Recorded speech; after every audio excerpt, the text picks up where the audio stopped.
Welcome back, guys. If you are just joining us, this is INX Prime Live. Remember, we are on your screens every single Monday to Friday between the hours of 6 p.m. and 8 p.m. Now, today we are delighted to welcome Enoch Frank Phiri, who is actually a writer, a TV personality, as well as a mentor. Now, he's also done a lot of work in terms of societal issues such as human trafficking, women and child abuse, as well as human rights. Now, his opinions have ignited critical conversations across various different media platforms, making him a leader in his field. And we actually do have him in studio with us tonight in particular. Thank you so much for joining us, sir. Thank you for being here with us on Prime Live. Thank you. I'm honored to be here, sir. It's a pleasure having you. I just want to get straight into this conversation. I know that you did write this book, and the book obviously has a lot to do with healing, and obviously that happens after a divorce, and we know that divorce is something that, you know, there's a lot of stigma behind it. Absolutely. I just wanted to know, in terms of this book, what made you write a book about this in particular?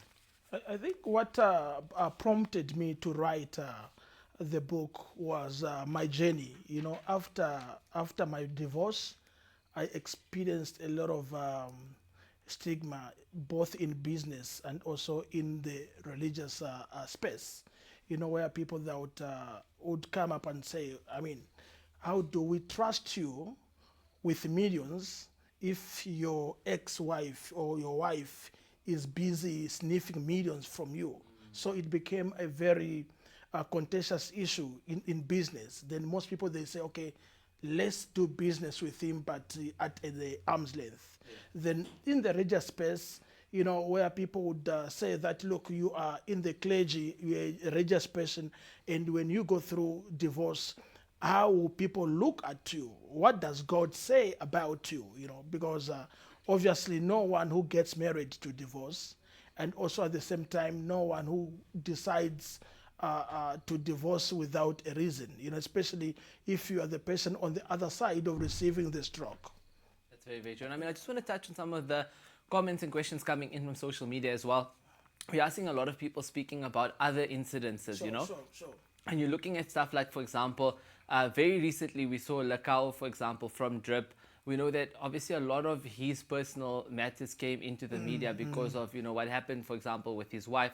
Currently, we don't know if it's ex-wife or current wife. But the issue is that, you know, a lot of this can also become, you know, quite messy as well. It's true. Let's talk about the idea of healing from it, though. I know that you spoke about healing and faith as well after divorce. How would you heal from a divorce? What's the best way to heal from a divorce? Number one is time. Time provides you an opportunity of healing. Number two, find a way of reconciling with your partner, not reconciliation of getting back together, but reconciliation, especially if there are children involved, so that you are both in the right space. And number three, what I've been doing a lot of writing.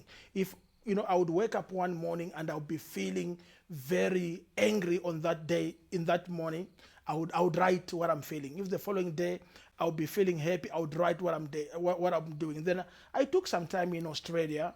Then that time whereby there is no one around me, just in a hotel, walk at the beach, come back to the hotel. Then that's the time whereby I collaborated all the thoughts together. Then I felt that those thoughts would be a journey or a tool that a person can use for healing, and also praying a lot, having conversation with God, you know, because healing without God, that healing can never be guaranteed. No, that's very, very true. Yeah. I'm just looking at some of the other comments that are coming in, and, you know, people are saying this is a great interview. They're really enjoying it so far. But I got another comment from Jessica. She says that, you know, there's a lot of misconceptions when it comes to divorce. For example, in her situation, her ex-husband and her current husband, they actually play tennis together every single weekend. So they have a healthy relationship in terms of, you know, what currently happened, or what happened before to what's happening now. What are some of the misconceptions that you maybe perhaps cover in your book when it comes to anything to do with divorce? You see, like obviously, in the case of Jessica, like my case, there always must be boundaries. You know, it will never be the same as before. It's very complicated, especially like my kids are growing, and my firstborn is about 23. You know, I remember when she was 21, her family were there and I was there. So I think as much as you accommodate each other in each other's space, there must always be boundaries. No, that's very, very true. And I mean, I'm just touching on, we did speak about the stigma behind divorce. Yes. It's something that's been around for many, many years. And I think previously, if you're looking at 15 or 20 years ago, the idea of someone, getting divorced, there was a massive amount of stigma. Now it's become so common. There is still a stigma there, but it's become so common because of the use of social media and many other factors that perhaps the stigma is starting to weaken as well. Would you agree with a statement like that? I won't really agree to that. There are certain cultures where you're gonna go to and to be cool, and like with the I don't wanna be racist, but when you go in Caucasian communities, it's normal.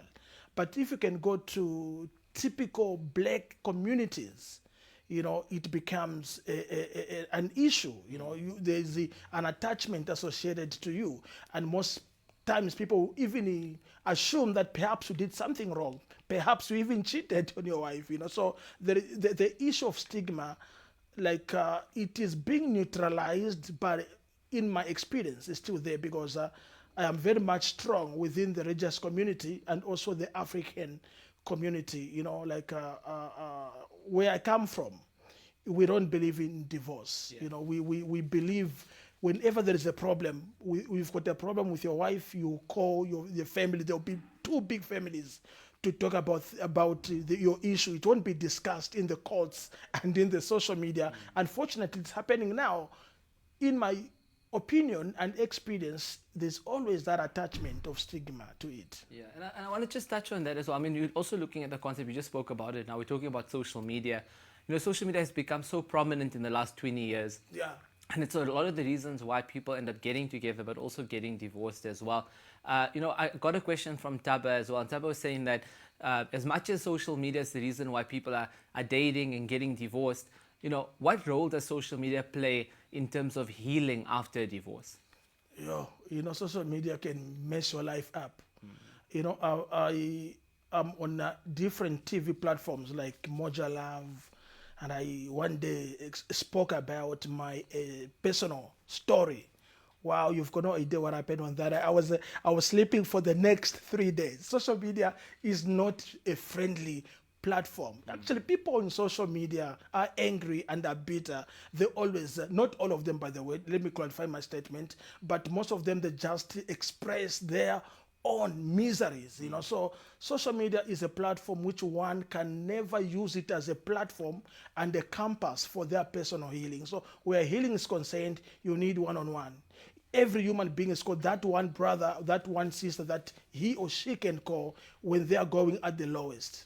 No, that's very, very true. And I mean, I just want to touch on the concept of, trying to do your best to prevent something. So preventative measures before actually getting to a divorce. I know that you speak about healing post the divorce, and that's obviously the concept of the book. But I think sometimes it's nice to be able to protect people from going through that process in the first place.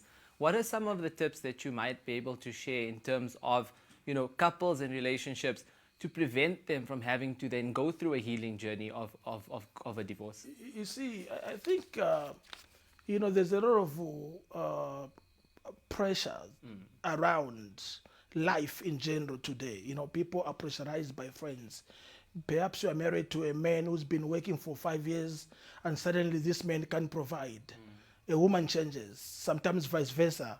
And in many cases, what can prevent divorces is when couples learn to interact and have communications, speak about their feelings. Especially like in South Africa, in my experience, the biggest cause of divorce is finances.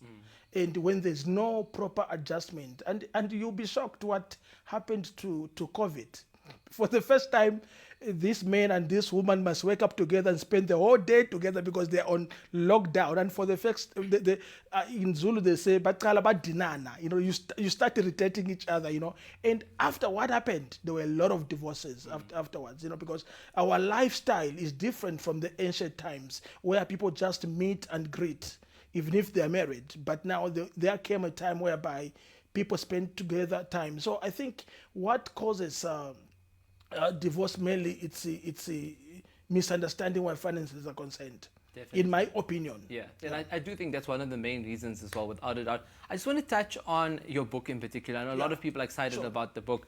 What are some of the topics that you cover in terms of the book? I know healing is obviously one and faith is another, but what are some of the other topics that people can find in there? Children, because when I was going through divorce, in fact, even with my ex, my partner, I don't think if we gave it a thought as much as when I saw the repercussions afterwards. So I speak about children. How do we raise them? Or what is the importance? Because you see, most people when they go through divorce, they don't think about the children, they only think about themselves. So I'm touching a lot about children. I'm also touching a lot about finances, in terms of after divorce, what happens, because usually there are these platforms which are assigned through the judicial system of how people can share their resources around that. So I talk a lot about finances as well. And I talk about, especially if a person comes from the religious background, I speak about have you spoken to your imam? Have you spoken to your pastor? Have you spoken to a spiritual leader who can advise you from a spiritual point of view more than from an academic or from the street point of view? Very, very true. And I just want to cover another question that has come in actually from Tabo, and I think it's such an important one. He says that why is it always the case that when you hear about a marriage or a couple and there's a divorce, why do they always believe there's a perception that the men cheated? Why is it always the case? It's because of the structure of our society. Because you see, when you go to social media and you go in taxis, buses, everyone says, men cheat, men cheat.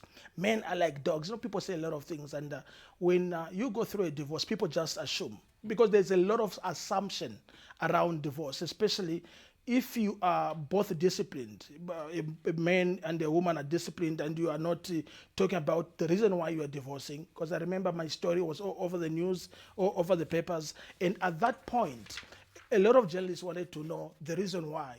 And I and my partner, we both agreed that we're never going to share the reasons why we want to divorce. But obviously, social media and the newspapers had their own opinion, using the so-called sources close to Enoch Phiri. You know what I mean?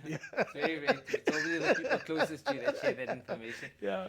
But, so before we do let you go, a lot of people are very excited to read your book. Where can people get your book and how much does it cost? The book, at the moment, it is on Amazon. We quoted it in pounds because it was printed in the UK. Yes.